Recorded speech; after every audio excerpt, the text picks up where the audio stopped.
I aspire for practical magic to be my life, okay? Like, I want to live in a cottage, have a giant garden, be a professional witch. Practical magic is the vibe that I'm going for in my life.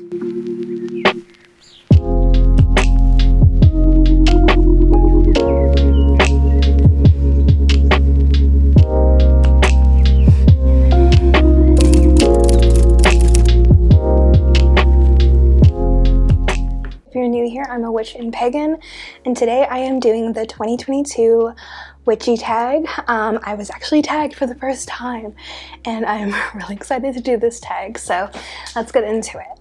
Grab a cup of tea or a snack, and let's dive into these questions. Okay, so number one is, do you believe in New Year's resolutions?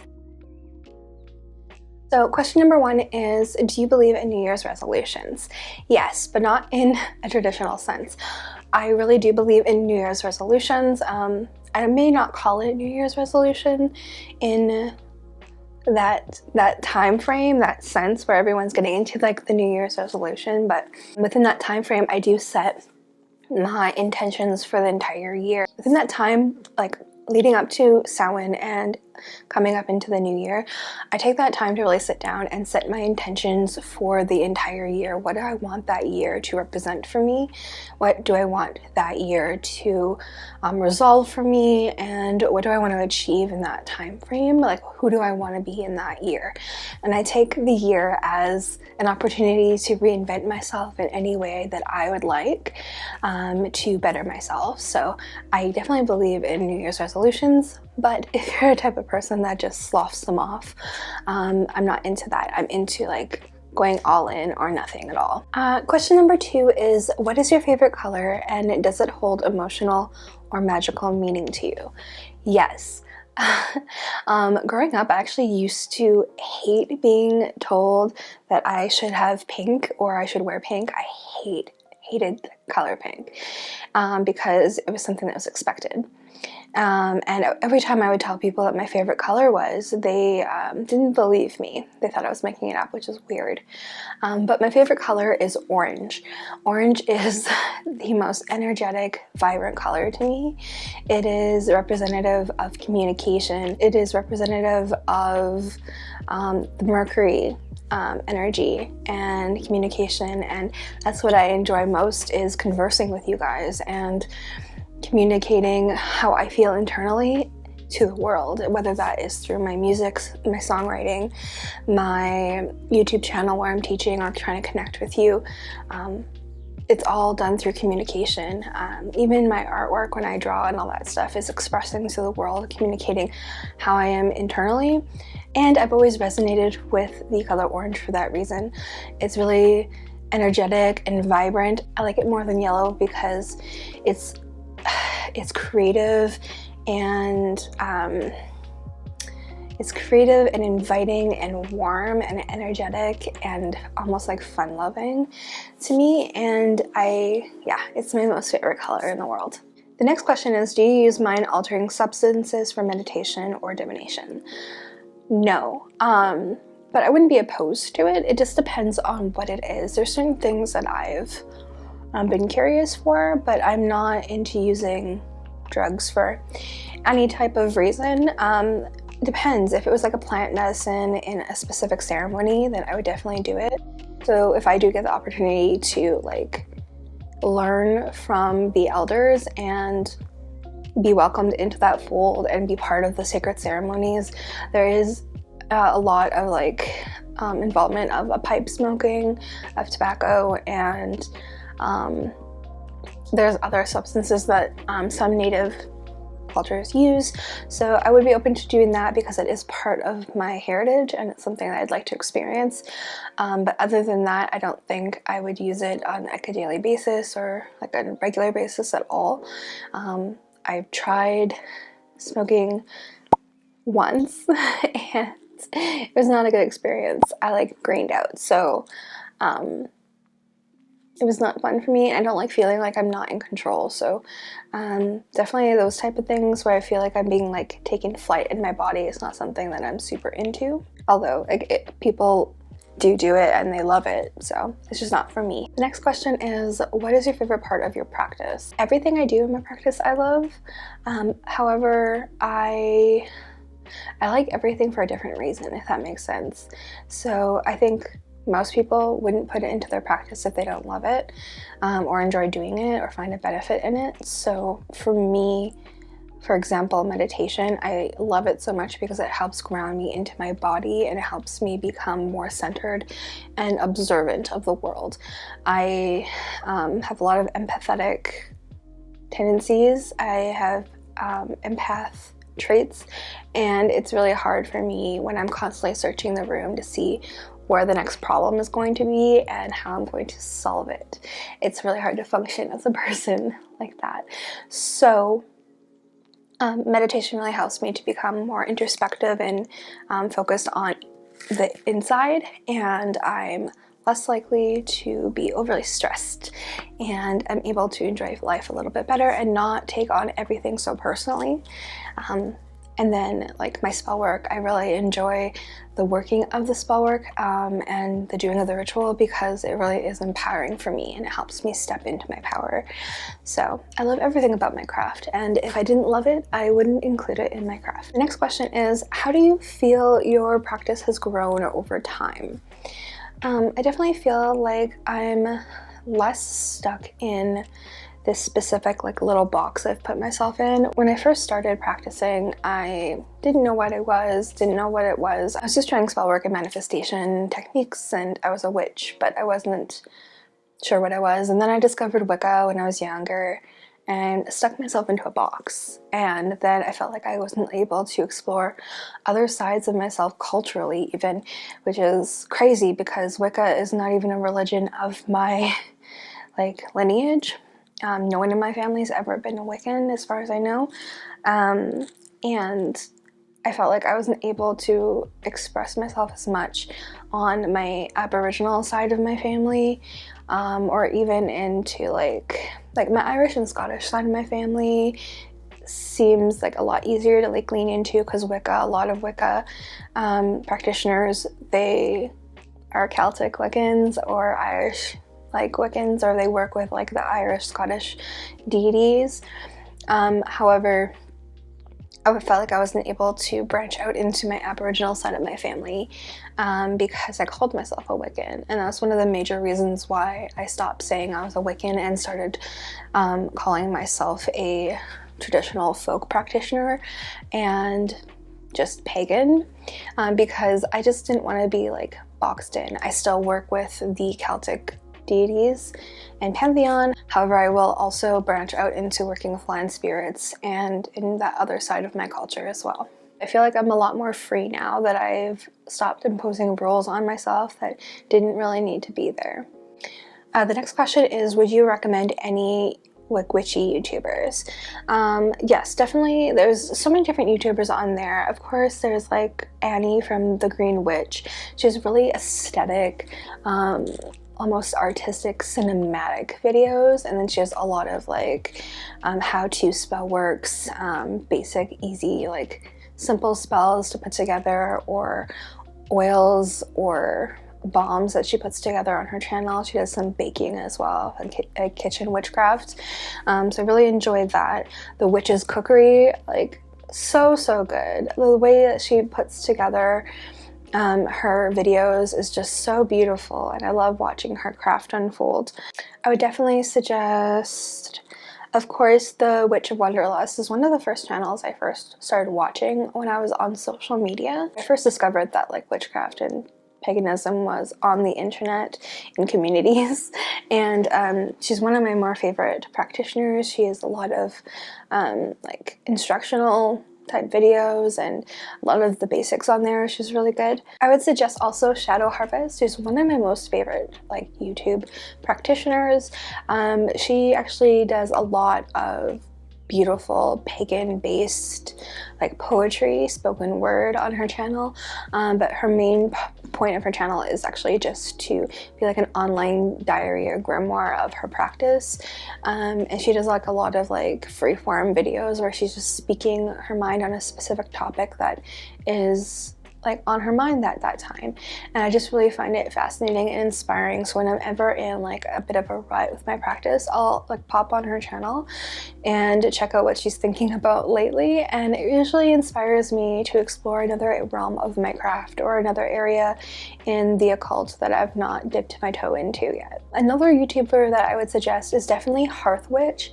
She is aspirational for the amount of content that she's pumped out on this like platform is actually insane.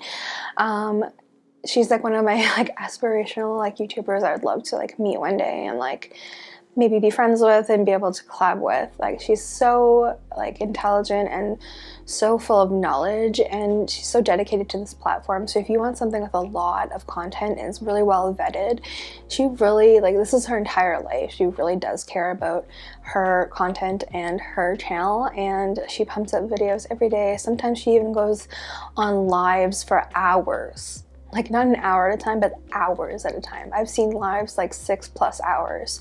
So, and they're all like very informative and just really juicy with the information that she provides. It's not just fluffy stuff where they're chatting to like the people watching. They're literally having live discussions and full-on explanations about witchcraft practice and occultism topics. So I would definitely check her out as well. I would also check out Mara Starling. They are a Welsh witch and pagan, and they post all about like Welsh and Celtic folklore and paganism and occultism, and they're actually an author as well, and I really want to get their book. Also, She Who Walks Between the Worlds, a really great practitioner, and they show a lot of behind the scenes. They have lots of videos on crystals and DIYs. They do a lot of witchy tags. They have videos on their sabbats and their spellwork, and they're just a really valuable person of the community. And they're actually one of the first like witchy YouTubers that ever followed me, and I've enjoyed their channel ever since, and it really inspires me to just like hop back down into my roots every time I feel like I'm just doing a little too much. And yeah, I love them. The next one I would suggest is Hecatarios, Witch of the Realms. They are a witch, also like a high priestess or priest of the goddess Hecate, and they sometimes channel Hecate. They do a lot of tarot reading and predictions as well on the channel, and they do a lot of downloads, and I really enjoy their channel a lot. And last but not least, of course, my good friend Bentala. Definitely check out their channel, The Norse Witch, and they talk all about Norse paganism and witchcraft and sharing their journey along their path. And yeah, definitely check them out there. I'll have all the channels linked down in the description box below. Is there a show or movie that inspires you? And I'm assuming this is going to be in the craft. Within my craft, I would say a show or movie that inspires me was definitely Charmed. That was like one of my first introductions into occultism and paganism in general and covens. And Charmed was and always will be like a huge catalyst into like women empowerment for me as well. So definitely Charmed, and of course Sabrina the Teenage Witch, the original series. I love that. That was also like the first tastings of occultism for me. That was a little more watered down and just like entertainment based, but it always like helped me open my mind and look out into the universe and wonder what else could be out there as well. And of course practical magic, like I aspire for practical magic to be my life, okay? Like I want to live in a cottage, have a giant garden of herbs and vegetables that I'm growing for myself and my clients, and to be a professional witch, and live with my siblings in a big house. And yeah, practical magic is the vibe that I'm going for in my life. Do you have a familiar? I would say at this point, no, but I would like to have one, and I'm hoping I'm seeing the signs of things popping up with like, hey, this is a sign here and this is a sign there of a possible familiar that might be coming towards me. I've had a couple of readings of like the cat, the deer, the fox are all guides. I'm not sure if one is stepping forward to become a familiar, but I'll keep you posted. But I also might just keep that private. I'm not the person that like subscribes to the idea of someone's pets being a familiar. A familiar is of another plane, in my opinion. I was just listening to Southern Bramble the other day. This is a really awesome podcast, by the way, just an extra little tidbit there. And they were talking about how some people they've seen have invited spirit invoked into their animals, and I think that's just like a really gross thing to do, because what happens to your animal spirit? They're going to be interested in your spell work, but they're definitely not your familiar. They can perceive energy, definitely, for sure, and understand that you're doing something, and they could be interested or intrigued or curious about it, but they don't have the understanding of what you're doing, and they don't have the understanding to help in that way. I can understand maybe having an animal that is like a security animal or a protection animal, like a personal help assistance animal, to help you through spell work. If you have anxiety or some type of disorder, I can understand that. But whether actually involved in the craft in the sense of like holding as a vessel for something, that is messed up, and I don't think that's right. So please don't ever tell me that you've done that. Next question is, what is something that you must do daily for your mental and emotional well-being or your practice? For me, I've noticed that I have to do meditation daily, otherwise I get stir crazy, and I get really like sad and low and depressed. So for me, meditation has been a thing for me that I have to do daily, and that's why I actually did this challenge to do meditation every single day for a year since the beginning of 2022. I've done a meditation every single day, if not more than once a day, and I'm going to continue to do that throughout the entire year and see how that affects me. And so far, it's really doing amazing things for me, okay? It's keeping me going even through like this whole like COVID lockdown in my current house right now. Like my partner got it and we had to isolate just recently this week. We're all clear now, thank goodness, but it really helped me stay grounded because I have like OCD, like really bad at times, and I think some undiagnosed ADHD possibly, and it really helps me to stay grounded and focused, and stay within myself. Plus I'm a Gemini and I am already thinking about 8 different ways to solve a problem before a problem even occurs, on any given situation. So like if you're even live talking to me, and as I'm listening to you, I'm understanding what you're saying, but me as a person, I'm also going through the pathways of how to solve that problem or a solution, which I think is another reason why I'm really good at selling things in retail, because I always find a way to like solve a problem before it even occurs. So yeah, meditation is definitely something I have to do, and I'm finding that yoga is very much a close second, although I'm not quite up to doing it every day for sure. I definitely would like to. At this point, I am feeling like I need to start like addressing the altar daily, and this is something that I'm excited for because with my new money altar, that video is actually coming up this week on Friday.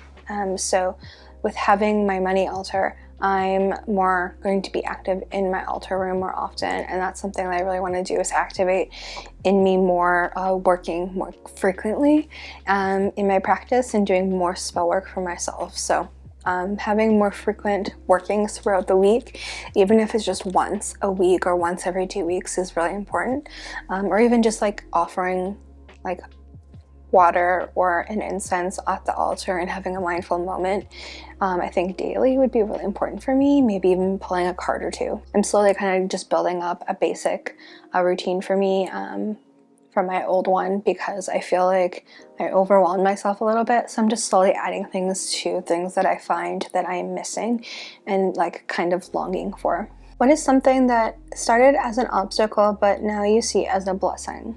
I would definitely say what started as an obstacle in my mind was me being a mixed person, me being both Métis French native and Irish Scottish and a little bit of a host of some other things. Not being like a fully Caucasian person was very difficult for my practice in my mindset, where I felt like if I was leaning more into one side of my lineage, I was betraying the other one. But now I find it is a blessing because I'm able to explore all of me, and I've discovered that I shouldn't have to limit myself, and I'm able to actually explore all aspects of me and honor all aspects of me at all times at the same time, whether that is my Celtic lineage or my Indigenous lineage. And even though I don't present as typically Indigenous in people's mindset, I am, and I'm embracing that. And you know, like, I may not look it, but like my mother does very much look as the typical Indigenous, and so does her mom and my grandfather on my mom's side. So they all look very Indigenous, but on my side, I got a lot more of my like Celtic side of my family in terms of genetics and looks. Although I do look like my mom a lot in structure, but in coloring, definitely I do look more like my Irish and Scottish side. And I'm just embracing kind of who I am, and as I'm exploring the Indigenous side of myself and exploring on TikTok and all that, and finding these creators that are Indigenous creators and understanding that there are cultures throughout Indigenous cultures that there's even cultures that have all different kinds of looks and appearances throughout their tribes, and that was like a normal thing for them to have light coloring and dark coloring and everything in between, all from the same community of people, and it was totally normal for them. So it's okay to be a little bit different and still be able to embrace who you are on the inside and feel a connection to it. And now I'm able to explore that translated into my witchcraft and my paganism as well. Who do you tag? So I would tag Ventila, but you already tagged me in this. So let's think here. I tag Shadow Harvest if you've not already done this tag. I also tag Mara Starling, and I'd love to see your answers to these questions. I also would like to tag Chaotic Witch Ant, and I would like to tag Anya Asma. I love their content as well. If you guys don't know about Anya, definitely check out her channel. She does a lot of like journaling exercises, psycho, spirituality, mysticism, and tarot on their channel, and I really enjoy a lot of like her viewpoints on here. So she's an excellent like source as well if you'd like to check that out. And I hope you do the tag Anya, and I'd love to see your answers if you've not already done this tag before.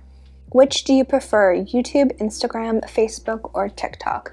I would definitely say YouTube, and I hope it's not like a thing that's dying out because I love the long form content like format. I really dislike the short form content. I hate the engagement and the community on Instagram. It feels like if there's a lack of community, I should say it that way. I feel like there's a lack of engagement and a lack of opportunity to reach people. Although I do have a TikTok and I do enjoy like making videos for fun, you'll never really see anything on there that is either super serious from me for like spellwork, witchcraft, or occultism.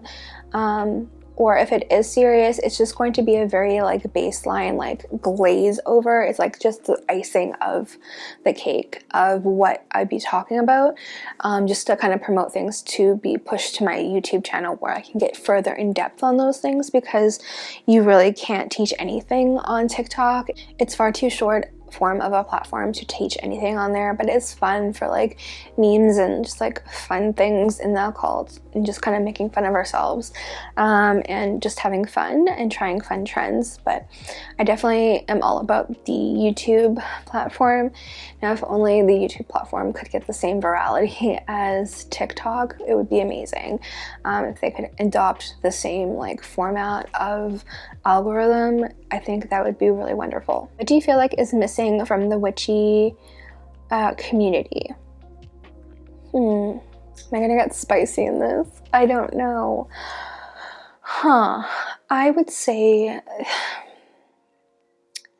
the vast majority of people are not like this, but a lot of people, when they first like get into the community, I've had people like try to argue with me to ask me to tell them why they need to like do a certain thing, or why they need to do research to understand certain things. For example, someone was arguing with me like, why do I need to spend the time to understand where the sabbats come from originally, if I'm going to make my own custom wheel of the year? And it's because, for example, if you're using something from the Wheel of the Year, you're taking something that has also been adopted and adjusted from something else. So you kind of need to know the origins to understand what the purpose of it is, and also to understand how to not appropriate and all that kind of thing. So for me, I think accountability is missing a little bit when it comes to your practice. It may not be a priority for you right now, but you know, like, don't argue with people on the internet or like force them to answer your question that's poorly formed. I feel like a lot of people can find the answers within themselves or within a small Google search when it comes to that kind of thing. However, I'm never going to be that person that pushes you off to like just Google search something. That's kind of why I'm here, is to give you my opinion on things. So if you do have questions, always do feel free to like reach out and ask me, and I'll try to get to them as soon as I can. However, certain things like, why should I do this or why should I not do that? I mean, if you don't agree with it, you don't agree with it. I just feel like sometimes the further you reach into YouTube in the occult spaces, the further you reach into these people that just want to have the aesthetic of it and not the practice of it, if that makes sense. So something that's missing from the community at this point for me is like the authenticity, and also the responsibility of like owning your own research and owning your own knowledge. Knowledge is power, and that's the whole point of occultism, is secret knowledge. And if you can't take the opportunity to learn about something as simple as the Wheel of the Year, if you're going to be creating your own and you're searching the Wheel of the Year, then maybe you shouldn't be adopting the Wheel of the Year in any sense until you're willing to understand even just the basics of what the Wheel of the Year is, and kind of where the basics of where those main holidays came from. That's just my opinion in that sense. It's my small hot take and my small tangent. How much space do you use for supplies and spellwork? It's a funny question, because I think this is something that is going to be subjective.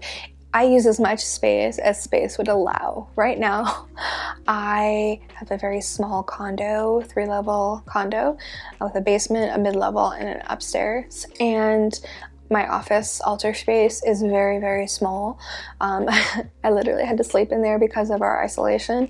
And I put like a baby's bed mattress that folded up on the floor. And I literally had like a 1.5 feet on each side of me, from the wall to the mattress. So it's very small. However, I will use as much space as I'm able to have, and that's why I'm expanding into creating a herbal garden and like a witchy altar space. So hopefully this year I'll be able to film and share my garden with you as I create it. I'd like to have a goddess like area that's dedicated to Artemis, and a god area that's dedicated to Apollo, or even an area that they share. I'm thinking about doing a little like a bench. I have a bench from my grandmother that she gave me, and I'd like to do like a trellised arched way where it's full of like viney flowers, and you walk in and you can sit down, and it's like a dedicated space to Artemis and Apollo and the gods that I'm currently working with herbs growing there for them and a place for offering. I think that would just be a really nice place to sit down and do journaling and just be with them outside in nature. So yeah, my yard's really small, but I do have like a lot of space to work with, so I will use as much space as I possibly can get. How many altars do you have in your home? Before I moved, I had one for Aphrodite, and then I had one to my childhood self on shelves, floating shelves on my wall, and then I had 2 altars. I had a working altar for myself, and then I had one for clients that I was working with. And so at the most, I had 4. Now that I'm here in this home with my partner, I have 1 altar dedicated to my money altar, which you'll see on this Friday's video. And then I have my working desk. So that desk is going to be my main working desk. And then I have just above the desk is a risen area that is dedicated to Artemis and Apollo. So technically you could say only 2. But it has the functionality of 4. So, and they each have their own little drawers dedicated to themselves for Artemis and Apollo for their supplies. And then underneath, I kind of just store all my basic supplies. It's just like one of those basic IKEA desks, the makeup drawer desks, and I'm going to be renovating that. So comment down below if you're interested to see like an altar tour and like an altar makeover, an altar room makeover tour. Let me know down below if you're interested in that kind of video, and I'll get it done sooner. But yeah, I currently have only 2, but I would like to have more. There's just not a lot of space, so that's kind of why I want to extend my altar spaces into the backyard. And then over time, I might like move things around. So right now I'm really focusing on my money altar, and that's something that's the most active for me. However, I will do workings on plates, and it doesn't have to have a dedicated altar, and I will move things. So eventually, when I'm not super focused on the money manifestation, I may move my money manifestation altar setup to like my work desk and have it off to the side next to my work computer, which would also make sense to have it there, and then use that desk for another purpose, another altar. What is your favorite sabbat? This is something that I think is pretty basic. Of course, Samhain is my most favorite, but then also the summer solstice. The summer solstice is when I feel the most abundant and the most alive, the most vital, and the most like myself. I love the summer. I absolutely detest winter. So even when you're getting closer to Samhain, a lot of times here it snows. It's cold, like majority of the year. I live in Canada, so for me, I really enjoy like the feels of Samhain. However, it's super duper close to Yule and Christmas, and you usually get snow before even Samhain hits.